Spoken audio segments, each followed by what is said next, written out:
Hi guys, welcome back to the Ryan FX channel. Ryan Can Trade is here with you guys again. So today I'm just going to be going over a few pairs that I called out signals for this week in my community. So I have CAD CHF, Euro CHF, Euro CAD, US 30, AUD JPY, and AUD CAD. Okay. So first off, I want to start with CAD CHF. Okay, so let's just do a breakdown quickly of why, how and what were my reasons and confluence for taking this trade. So the first thing I did was coming into my daily time frame, and just as usual, one of the things I trade up most is price action, structure, liquidity, and the basic smart money concepts. So first thing I noticed here was we had a sort of double bottom here, and not just the double bottom, but we could see that prices have been, exhausted and needed to have a reversal. But then I was able to spot a double bottom kind of retail price action at this level. So yeah, just as the usual thing we would have done was to the smart money way would have been to have looked for a change of character to the upside and then wait for prices to pull to the most recent demand that changed that character, which was here. But then, as you can see, prices failed to fulfill this possible demand here. And that was because the market was more attracted to the liquidity below this area. Okay. So this area here became an area of liquidity. Okay. So we have one here, one area here, and we also had another area here. So what I simply did was to wait for prices to come down into this area and see that prices can completely clear out this liquidity below this lows, this double bottom lows. And if you remember, we said that we have areas where liquidities can be spotted, and we also have double bottom as, one of those areas. Okay. So we expect that prices would move some way, pick that liquidity before going up, okay, to the main direction. So that's just an exact same pattern we have here. And that was my reason for taking this trade. So we have my target just right above this level here of liquidity, where we had the previous rejections to pull back down here. So just slightly around this level here, expecting prices to hit about 186 pips. But so far, so good. We have about 89 pips, 90 pips, and that's honestly very much fair enough. If you had taken proper risk, managed your risk as well, you definitely would have been in profit. And as usual, I would always manage my trades and move my trades either in profit or break even after securing some profits around the way. So that's that for CAD/CHF. Euro CHF as well was similarly okay, so I could see the range here of this level here. You could see prices creating some sort of range in market for a while, but then the most important thing that I noticed the most was prices was moving in the upside. Um we had this triangle pattern going up, okay, and then what would you be expecting? We're expecting price to break and come back for a retest to make area support, but then I then realized that this wasn't going to hold. Okay, this definitely was just going to be a flip zone. And flip zone basically mean, retail areas that, smart money would want to manipulate definitely and make you feel like, oh, okay, this is a good area here. So as you can see, prices did stop here, acted like it was going to start buying for a while, but then broke below. I did expect prices to pull back possibly into this area here. Suspected this area to be a possible area of demand, but then it still failed. So I just marked this level here as possible liquidity and imbalance for prices to take. And then yes, prices did come down to this area properly here. And the reason why prices pulled back down into this area as the proper demand is this. Let me show us quickly. It's because you see before these prices that took out, the overall range, structure properly, there actually was a breakthrough structure here. So this was the first break of structure here before. So it's the first break of structure before this actual impulsive move. Yeah, okay. And then prices never really came back then, so it had to come back to kind of, pick the orders from here. So this was a left void. Yeah, this was a valid order block here that wasn't mitigated. So prices had to come back one way or another to mitigate it. So the moment I spotted that, I waited for prices to pull back into here, and then I went to my lower time frame for confirmations, and then I had this here and expected prices to pull back into the lower time frame demand, and then that was where we picked our entries from here.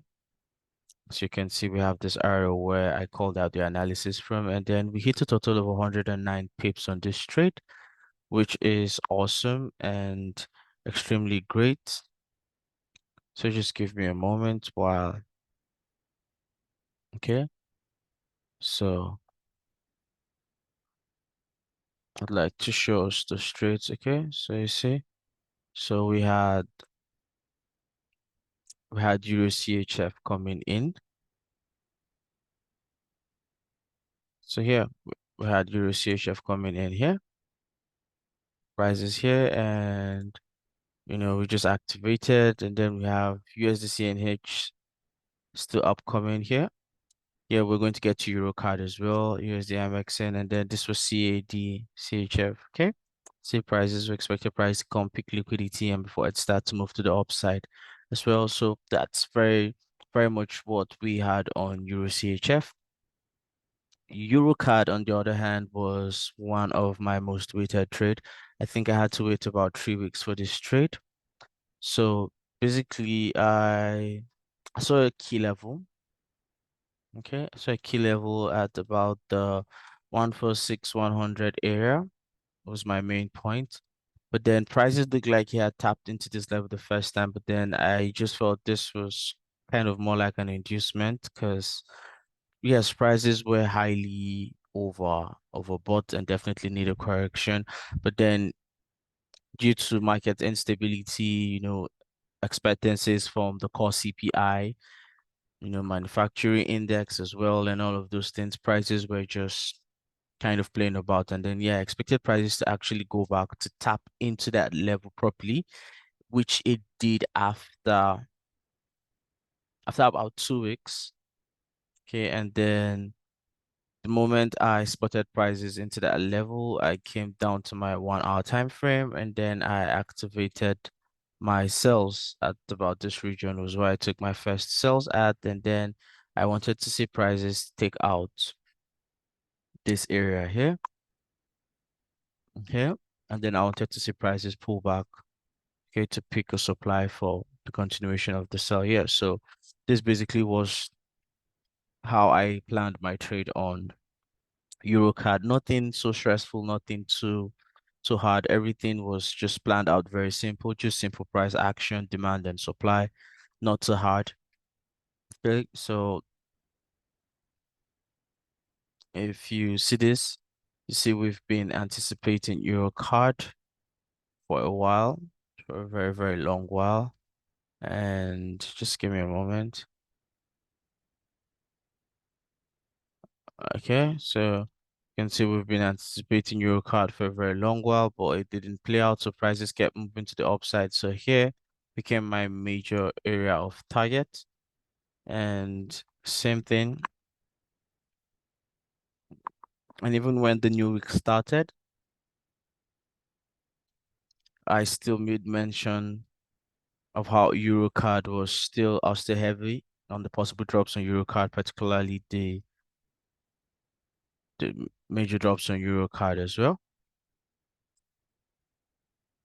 Okay. So yeah, so that's that for Euro card. So the next trade I took and called in the community in my channel was US 30 as well. Very easy, just obeying my simple strategy, which is demand supply and extreme areas. Okay, so we had this sell, which I missed, but then I needed to do something about it. So I had this area waiting for this sell, but then I missed the trade due to some personal reasons and I couldn't take the trade. So all I needed to do was, as usual, try to identify the prices were actually bullish, needed to find a break of structure, which was here to the upside, and then I needed to see a valid demand area, which was here. Okay. So this was my demand block, and all I needed to do was just spot that out and then look to see if prices was actually ready. And yes, we could see the prices was highly oversold and then prices moving into these levels. All I needed was some level of confirmation on this trade. Although it didn't play out immediately as I expected. As you can see, I had my chart pattern still cleared out here. Okay, so I was expecting prices to break out of here. Yeah, of course, which it did. It broke out, but then still had to manipulate prices to pick out the liquidities that were left from the previous day and the Asian highs properly. Yeah.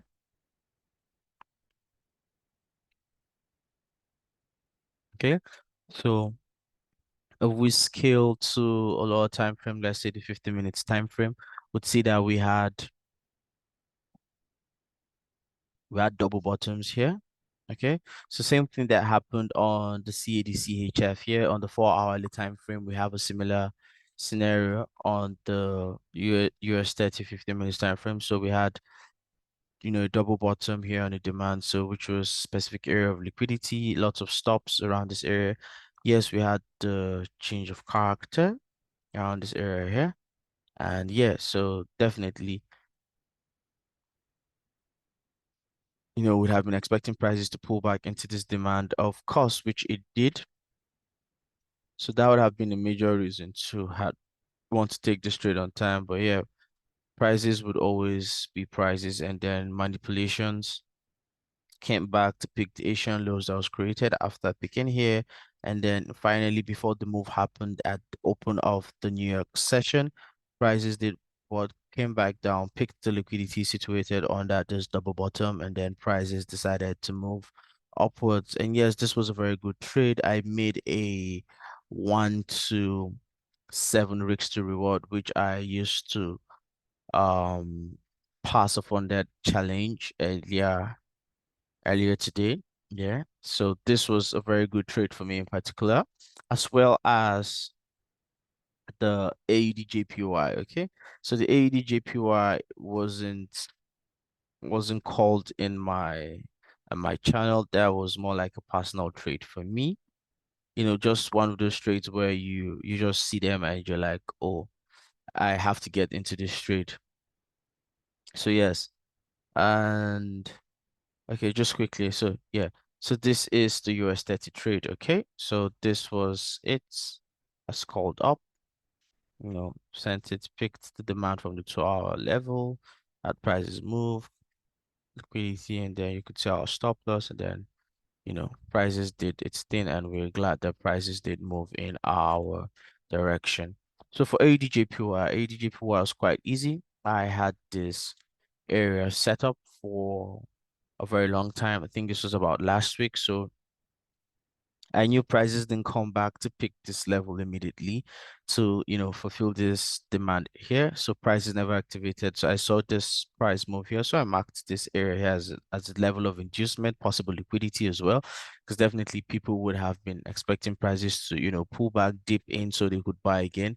But then prices never fulfilled the demand. So as easy as that could be. But yeah, so that basically was it. So I was expecting prices to pull back and then pick this liquidity before finally tapping into this level. So the moment I saw that happen, all I needed to do was go to my lower time frame, identify the trend, and wait for possible reasons to enter. And then I saw this trend line and prices failed to break this trend line. So I basically just took my trade off the trend line and yeah, managed my risks as well. That was 0.13% to 1.40%. This is a very good trade. This was a 1 to 10 risk to reward as well. You could see prices even going higher.